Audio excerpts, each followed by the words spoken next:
بسم اللہ الرحمن الرحیم۔ حضرت سیدنا حمزہ رضی اللہ تعالیٰ عنہ کی غزوہ احد میں شہادت ہوئی، اور آپ سید الشہداء ہیں۔ نبی پاک صلی اللہ علیہ وسلم کو آپ کی شہادت کی بنیاد پر بہت زیادہ دکھ ہوا تھا، اور آپ کو جو شہید کیا وہ حضرت وحشی، جو اس وقت تک ایمان نہیں لائے تھے، انہوں نے شہید کیا تھا۔ آج کا جو موضوع اور گفتگو خاص طور پر اس حوالے سے ہے وہ یہ ہے کہ کیا حضرت ہند بن عتبہ رضی اللہ تعالیٰ عنہ، جو سیدنا امیر معاویہ رضی اللہ تعالیٰ عنہ کی والدہ اور حضرت سیدنا ابو سفیان رضی اللہ تعالیٰ عنہ کی اہلیہ ہیں، انہوں نے حضرت سیدنا حمزہ رضی اللہ تعالیٰ عنہ کا کلیجہ چبایا تھا یا نہیں؟ چونکہ بہت ساری کتابوں کے اندر یہ بات معروف ہے اور یہ زبان پر بھی عام ہے بہت ساری، تو اس وجہ سے گویا یہ ایک طرح سے دل کے اندر مقرر بات بیٹھی ہوئی ہے بہت سے دلوں میں کہ حضرت ہند رضی اللہ تعالیٰ عنہا نے غزوہ احد میں حضرت سیدنا سید الشہداء امیر حمزہ رضی اللہ تعالیٰ عنہ کے کلیجے کو چبایا تھا۔ لیکن حقیقت یہ ہے کہ اس واقعے کا ایک حوالے سے تو علی سبیل الانکار، یعنی مطلقاً یہ واقعہ درست نہیں ہے کہ حضرت سیدتنا ہند رضی اللہ تعالیٰ عنہا نے سیدنا حمزہ رضی اللہ تعالیٰ عنہ کا کلیجہ چبایا ہو۔ مسند احمد اور بعض دیگر کتابوں میں یہ جو واقعہ ذکر کیا گیا ہے اس کی سند پر بھی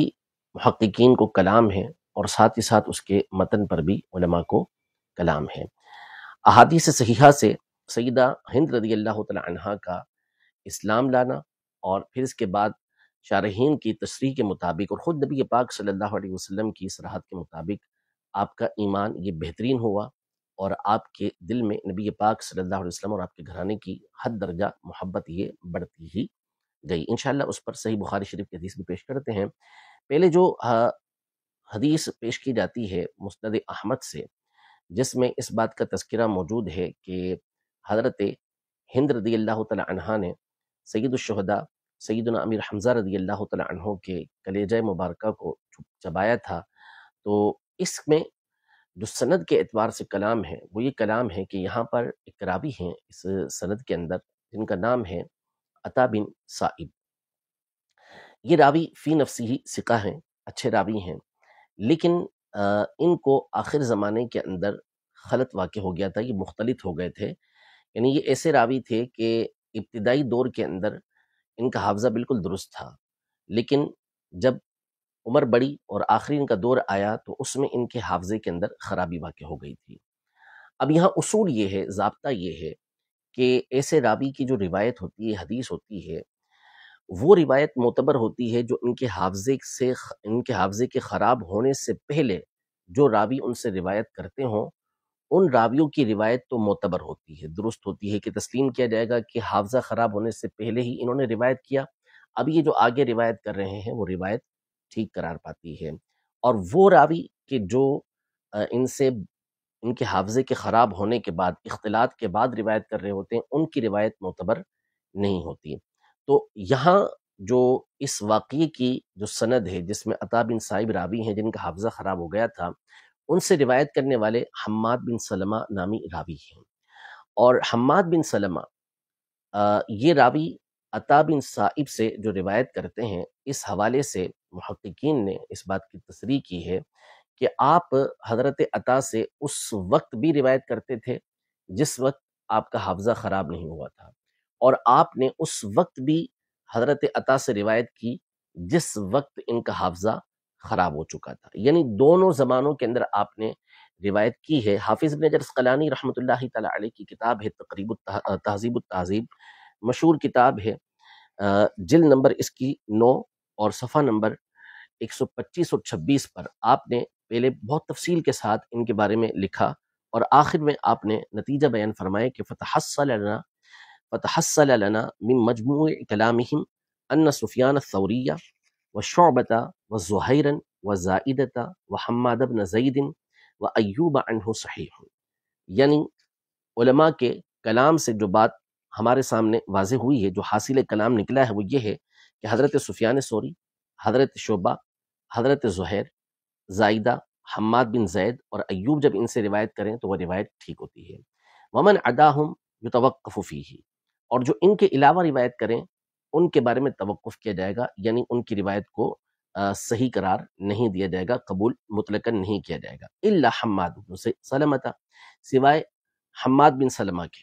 کہ حماد بن سلمہ کے بارے میں فرماتے ہیں کہ فاختلف قولہم، ان کے بارے میں علماء کا قول مختلف ہے۔ ظاہر یہ ہے کہ انہوں نے 2 مرتبہ ان سے سنا ہے، یعنی عطا بن صائب سے، مرتن مع ایوب کما یؤمی الیہ کلام الدارقطنی، ایک مرتبہ حضرت ایوب سختیانی کے ساتھ مل کر سنا اور وہ ان کے حافظے کے خراب ہونے سے پہلے سنا تھا، اور دوسری مرتبہ کے بارے میں فرماتے ہیں کہ ومرتن بعد ذلک لما دخل الیہم البصرہ، دوسری مرتبہ اس وقت سنا جب کہ یہ عطا بن صائب بصرہ میں ان حضرات کے پاس آئے تھے، تو اس وقت بھی ان سے سنا تھا۔ تو اس کا مطلب یہ ہوا کہ حماد بن سلمہ رحمۃ اللہ تعالی علیہ جب عطا بن صائب سے روایت کریں گے تو اس بات کا فیصلہ کرنا یہ مشکل ہوگا کہ انہوں نے اختلاط سے پہلے سنا ہے یا اختلاط کے بعد سنا ہے۔ دیگر قرائن اور شواہد کی روشنی میں ہی اس بات کا فیصلہ کیا جا سکے گا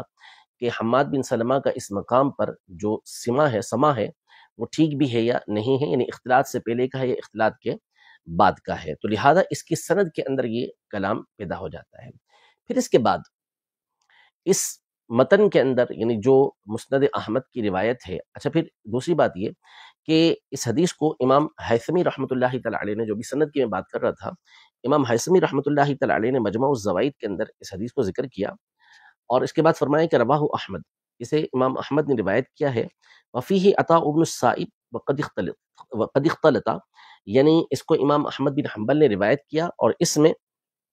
جو راوی ہیں وہ عطا بن صائب ہیں، اور ان کو اختلاط ہو گیا تھا، یعنی وہ آخر عمر کے اندر ان کا حافظہ متغیر ہو گیا تھا، کمزور ہو گیا تھا۔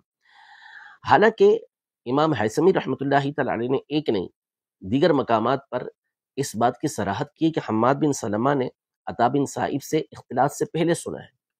لیکن اس کے باوجود اس مقام پر فقط یہ فرمایا، تو اس کا مطلب یہ ہوا کہ امام حیثمی کے سامنے یہ بات ظاہر تھی کہ بطن اس بات کا تقاضا کر رہا ہے کہ حماد بن سلمہ نے اس روایت کو عطا بن صائب سے حافظہ خراب ہونے کے بعد سنا ہے، جو اس بات کی دلیل ہے کہ مسند احمد کی یہ روایت ضعیف ہے۔ تو ایسی روایت کے ذریعے ایک مسلمان خاتون کے اوپر اس طرح کی تہمت یہ نہیں لگائی جا سکتی۔ پھر اس کے بعد اس کے اور بھی کافی ساری اس کے متن کے اوپر کلام ہیں، صحیحن کی کئی روایتوں سے اس کے کئی جملے یہ ٹکراتے ہیں۔ اس میں ایک جملہ ہے کہ نبی پاک صلی اللہ تعالی علیہ وسلم نے پوچھا کہ کیا یہ جو ہند نے جب چبایا تھا کلیجہ تو کوئی یہ داخل ہوا تھا جسم کے اندر حضرت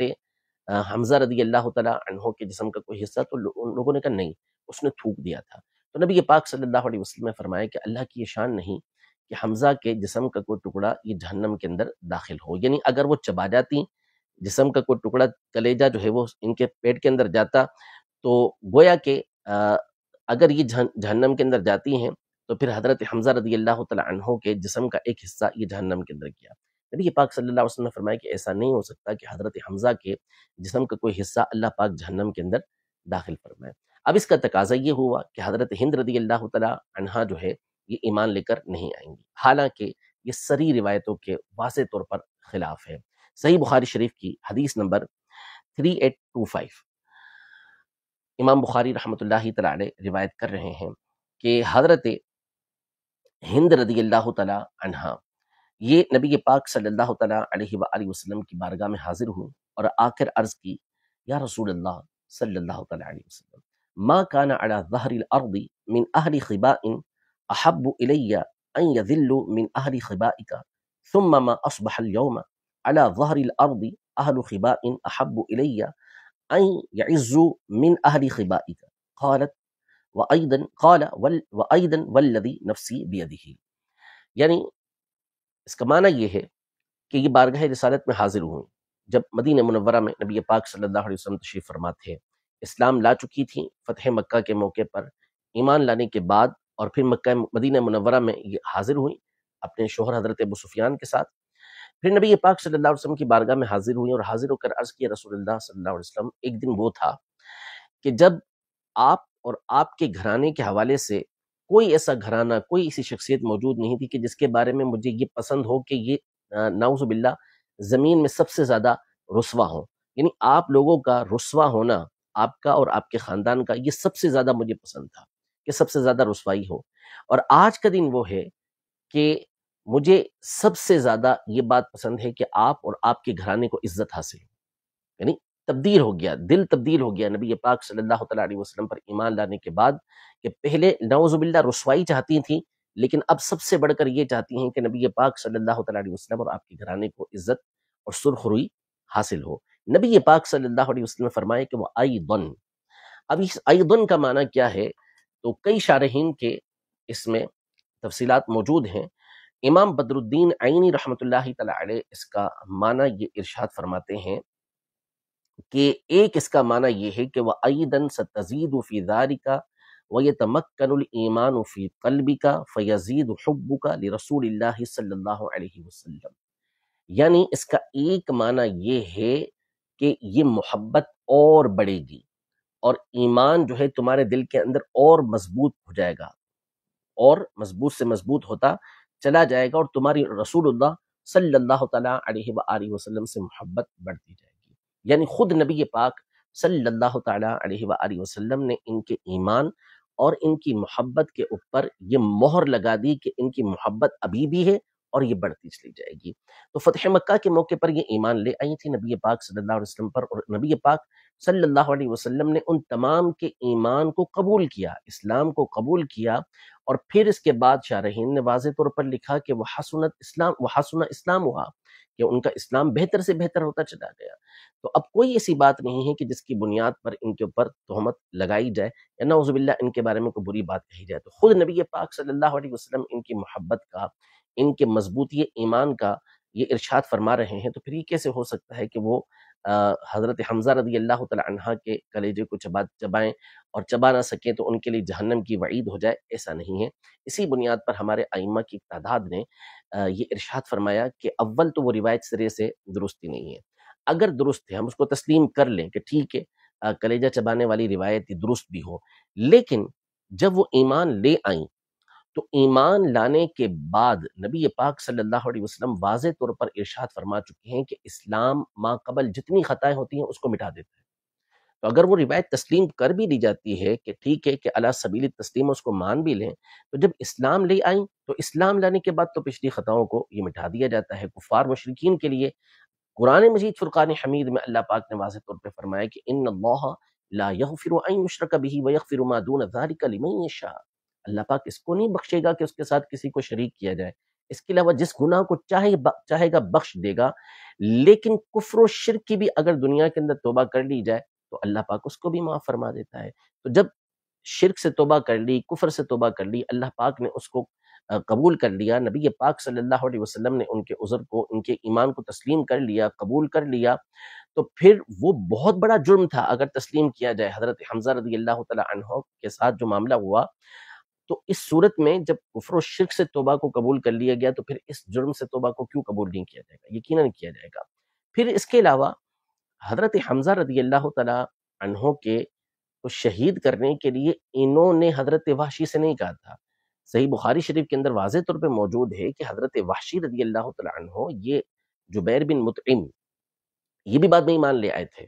ان کے غلام تھے. اور حضرت جبیر بن مطعم رضی اللہ تعالی عنہ کے چچا کو حضرت سیدنا حمزہ رضی اللہ تعالی عنہ نے غزوہ بدر کے اندر قتل کیا تھا.